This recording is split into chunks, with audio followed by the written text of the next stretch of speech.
Good morning students, how are you. बेटा हमारा political का थर्ड चैप्टर स्टार्ट हो रहा है। आज से आपका थर्ड चैप्टर है पार्लियामेंट एंड लॉ मेकिंग। अब देखिए पार्लियामेंट क्या है और पार्लियामेंट किस प्रकार से लॉ तैयार करती है, ये सारी चीज़ें आज हम इसके अंदर डिस्कस करेंगे। तो सबसे पहले हम देखते हैं कि पार्लियामेंट क्या है। What is parliament? The parliament is the office of the representative. Parliament एक ऐसा ऑफिस होता है जिसके अंदर रिप्रेजेंटेटिव जो प्रतिनिधित्व होते हैं वो मिलकर कार्य करते हैं। इसके अंदर कौन कौन आते हैं? President of India, Lok Sabha and Rajya Sabha. ये आप लास्ट ईयर भी पढ़कर आए हैं। जो पार्लियामेंट होता है उसके अंदर प्रेसिडेंट ऑफ भारत का प्रेसिडेंट होता है, लोकसभा और राज्यसभा, ये तीनों मिलकर क्या है? पार्लियामेंट बनाते हैं। People cast votes to choose their representative. जो लोग हैं वो अपने रिप्रेजेंटेटिव को कैसे चूज करते हैं? वोट के द्वारा वो अपने प्रतिनिधित्व का चुनाव करते हैं।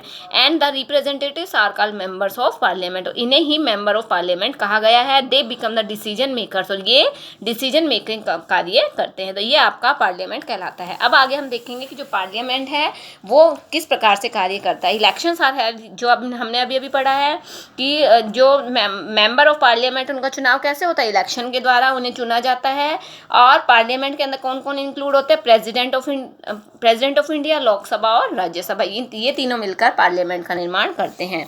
अब देखिए why people's participation is necessary, कि सरकार का चुनाव करने के लिए लोगों की जरूरत क्यों पड़ती है? पीपल पार्टिसिपेशन क्या जरूरी है? उसके बिना क्या सरकार का चुनाव नहीं हो सकता? तो इसके अंदर एक आपका वर्ड आता है यूएएफ। यूएएफ होता है बेटा यूनिवर्सल एडल्ट फ्रेंचाइज। ये हमारे संविधान के अंदर बताया गया है कि हमारे देश के अंदर जो 18 साल से ऊपर के नागरिक हैं उन्हें, चाहे वो किसी भी धर्म के हैं, किसी भी जाति के हैं, किसी भी लिंग के हैं, उसको क्या है? वोट देने का अधिकार है। उससे उसका वोट देने का अधिकार कोई भी नहीं छीन सकता।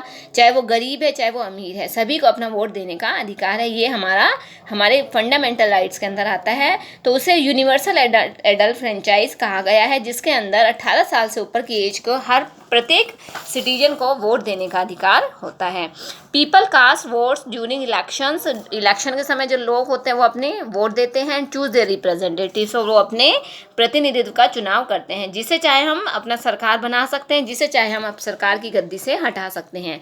These representatives are called member of parliament. इन्हें एमपीज कहा गया है, इन्हें मेंबर ऑफ पार्लियामेंट कहा जाता है। Universal adult franchise gives political equality to all the people. इसके द्वारा क्या है? लोगों को पॉलिटिकल इक्वेलिटी मिलती है, समानता मिलती है, किसी के साथ कोई भी भेदभाव नहीं किया जाता है। आगे देखिए बेटा पार्लियामेंट। अब देखो पार्लियामेंट का दूसरा नाम क्या है? संसद। इसे संसद भी कहा गया है। और it is a symbol of Indian democracy. ये भारत का लोकतंत्रात्मक होने का इसे गौरव प्राप्त है। Together the president and to houses of parliament, जो हमने अभी पढ़ा था क्या पढ़ा था इसके अंदर? जो together the president and the two houses of parliament by कैमिनल legislative, Lok Sabha and Rajya Sabha, ये तीनों मिलकर क्या है? पार्लियामेंट का कार्य करते हैं। इसके अलावा पीपल कास्ट देयर वोट्स, ये बार बार वही लाइन आ रही है कि जो लोग हैं वो अपने वोट देकर अपने रिप्रेजेंटेटिव का चुनाव करते हैं जो पार्लियामेंट बनाती है। एंड गेट्स मैक्सिमम सीट्स, जिसे ज़्यादा सीट मिलती है वो चुनाव जीत जाता है। The parliament plays an important role in controlling the government. और इसका सबसे मेन रोल क्या होता है? कि गवर्नमेंट को कंट्रोल में करना। पार्लियामेंट का मुख्य कार्य होता है सरकार को अपने कंट्रोल में करना। अगर सरकार कुछ गलत कार्य कर रही है तो वो उसके अंदर इम्प्लीमेंट करता है, उसके अंदर सुधार करने की कोशिश करता है। If the government makes a mistake then the representative in the parliament can pass a vote of no confidence and them from the office. तो वो नो कॉन्फिडेंस का एक कानून बनाता है, उसके द्वारा उसे उसके पद से हटाया जा सकता है। ओके, आगे बेटा आपका powers and functions of parliament. जो पार्लियामेंट है उसके क्या कार्य होते हैं? तो to make laws for the country, कानून, देश के लिए कानून बनाना। और इसके अंदर आपकी लिस्ट इंक्लूड होती हैं, जो आपकी क्या क्या होती है इसका देखिए। स्टेट लिस्ट, कॉन्करेंट लिस्ट और यूनियन लिस्ट। अब आपको मैं याद दिलवा रही हूँ बेटा, आपने लास्ट ईयर 7th क्लास के अंदर पॉलिटिकल का जो चैप्टर 4 था, शायद आपके याद नहीं है लेकिन मेरे याद है क्योंकि मैंने आपको ये पढ़ाया था। उसके अंदर मैंने आपको 3 अलग अलग लिस्ट बताई थी। तो देखिए मैं आपको फिर से रिमाइंड करा रही हूँ। वो 3 लिस्ट क्या थी आपकी? सबसे फर्स्ट थी आपकी यूनियन लिस्ट, सेकंड आपकी थी स्टेट लिस्ट, थर्ड थी आपकी कॉन्करेंट लिस्ट। यूनियन लिस्ट के अंदर क्या था बेटा? इसके अंदर आपके टोटल 99 सब्जेक्ट्स थे। ध्यान आया कुछ? तो उस 99 सब्जेक्ट्स के अंदर आपके डिफेंस या फाइनेंस से रिलेटेड जो कार्य थे वो सारे आपके यूनियन लिस्ट में आते थे। सेकंड आपका स्टेट लिस्ट, इसके अंदर आपके टोटल 61 सब्जेक्ट्स थे और इसके अंदर आपकी हेल्थ और एजुकेशन से रिलेटेड जो भी कार्य होते थे वो स्टेट लिस्ट के अंदर आते थे। और थर्ड आपका था कॉन्करेंट लिस्ट, इसके अंदर आपके टोटल 52 सब्जेक्ट थे और इसके अंदर आपके जो लेबर है, जो मैरिज है, डिवोर्स है, मतलब जो छोटे छोटे जो कार्य होते थे वो सारे आपके कॉन्करेंट लिस्ट के अंदर आते थे। आपको कुछ याद आया? आई थिंक आपको याद आई होप आपको बेटा याद आ गया होगा। तो ये आपकी सारी क्या होते हैं, जो स्टेट लिस्ट है, कॉन्करेंट लिस्ट है या यूनियन लिस्ट है, उसके अंदर जो कार्य होते हैं वो सारा कार्य भी पार्लियामेंट को ही देखना होता है। Is that clear? आगे देखो बेटा, parliament passes the budget of the government. इसके अलावा तो गवर्नमेंट का जो बजट होता है वो भी कौन पास करता है? पार्लियामेंट के अंदर ही, संसद के अंदर ही उसे पास किया जाता है। इसके अलावा parliament also has some unique judicial function. Parliament के पास कुछ जुडिशियल फंक्शंस भी होते हैं, like the impeachment of the president और जजेस of the supreme court and high court. Impeachment होता है बेटा to raise questions in validity, यानी कि जो गवर्नमेंट का, जो सरकार का जो टर्म होता है, जैसे को किसी का 5 ईयर होता है, किसी का 6 ईयर होता है, तो उससे रिलेटेड अगर कोई क्वेश्चन रेस करना है तो वो किसके पास अधिकार होता है? वो सिर्फ पार्लियामेंट के पास अधिकार होता है। वो सुप्रीम कोर्ट या हाई कोर्ट के अंदर उससे रिलेटेड अपने कार्य को वहाँ तक वो ले जा सकता है। आगे आपका how does the parliament work, जो पार्लियामेंट है वो किस प्रकार से कार्य करता है?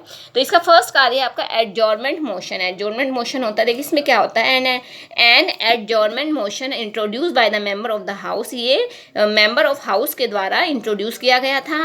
रिक्वेस्ट द स्पीकर, इसको इसके अंदर स्पीकर से रिक्वेस्ट की जाती है कि to hold a discussion on an issue on the floor of the house. अगर उसके पास डिस्कशन के लिए कोई टॉपिक है तो वो उस टॉपिक को क्या है, हाउस के अंदर लेकर आ सकता है। वो अपर हाउस या लोअर हाउस के अंदर उसे लेकर आ सकता है।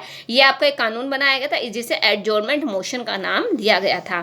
सेकेंड है आपका question our and zero hour. ये देखिए संसद के अंदर, ये पार्लियामेंट के अंदर ही होता है, ये भी क्वेश्चन आवर, जीरो आवर। इसमें देखो क्या होता है, question hour it is the first hour of every sitting when the ministers answer questions related to their departments. इसके अंदर क्या होता है, क्वेश्चन आवर होता है बेटा, इसके अंदर ये पहला जो 1 घंटा होता है हर सिटिंग के अंदर, जो सबसे पहला 1 घंटा होता है उसके अंदर जो मिनिस्टर्स होते हैं उनके क्वेश्चंस रिलेटेड, उनके डिपार्टमेंट से रिलेटेड, उनके अंदर उनके पास जो क्वेरीज होती हैं उससे रिलेटेड जो क्वेश्चंस होते हैं उनके आंसर दिए जाते हैं, वो आपका क्वेश्चन आवर कहलाता है। अब सेकंड आपका आता है जीरो आवर। देखो जीरो आवर क्या होता है, zero hour is the time between the question our and the commencement of the rest of days work. इसके अंदर क्या होता है, जीरो आवर आपका होता है जो क्वेश्चन आवर होता है और उनका जो रेस्ट करने का जो आवर होता है, वर्क होता है, उसके बीच का जो घंटा होता है वो आपका क्या कहलाता है, जीरो आवर कहलाते हैं। इसका तो कोई भी कार्य नहीं होता, इसका no work, no discussion, no questioning, no answering, इसका तो कुछ भी नहीं होता, बिल्कुल साइलेंट होता है ये। When discussion over matters related to the public interest are held. Okay, is that clear? आगे देखो बेटा, आगे आपका नेक्स्ट आपका नो कॉन्फिडेंस मोशन। इस देखिए इस ये बहुत इंपॉर्टेंट है। इसके अंदर देखो क्या होता है, if the parliament loses its confidence in the council of minister. अगर पार्लियामेंट अपना कॉन्फिडेंस लॉस कर देती है, खो देती है in the council of minister and its functioning, अपना कार्य करते समय, तो a motion of no confidence can be introduce in the Lok Sabha. तो लोकसभा के अंदर एक नया कानून, एक नया लॉ बनाया जाता है जिसे नो कॉन्फिडेंस मोशन के नाम से जाना गया है। And if this is pass then the, अगर इसे पास कर दिया जाता है then the prime minister and the council of ministers have to resign. तो इसके द्वारा क्या है, प्राइम मिनिस्टर को और काउंसिल ऑफ मिनिस्टर को अपना रिजाइन देना पड़ सकता है। इज दैट क्लियर बेटा? नो कॉन्फिडेंस मोशन समझ में आ गया। आगे आपका how does a bill becomes a law. अब एक बिल कानून कैसे बन जाता है, देखिए ये इसके लिए एक लेंथी प्रोसेस चलता है।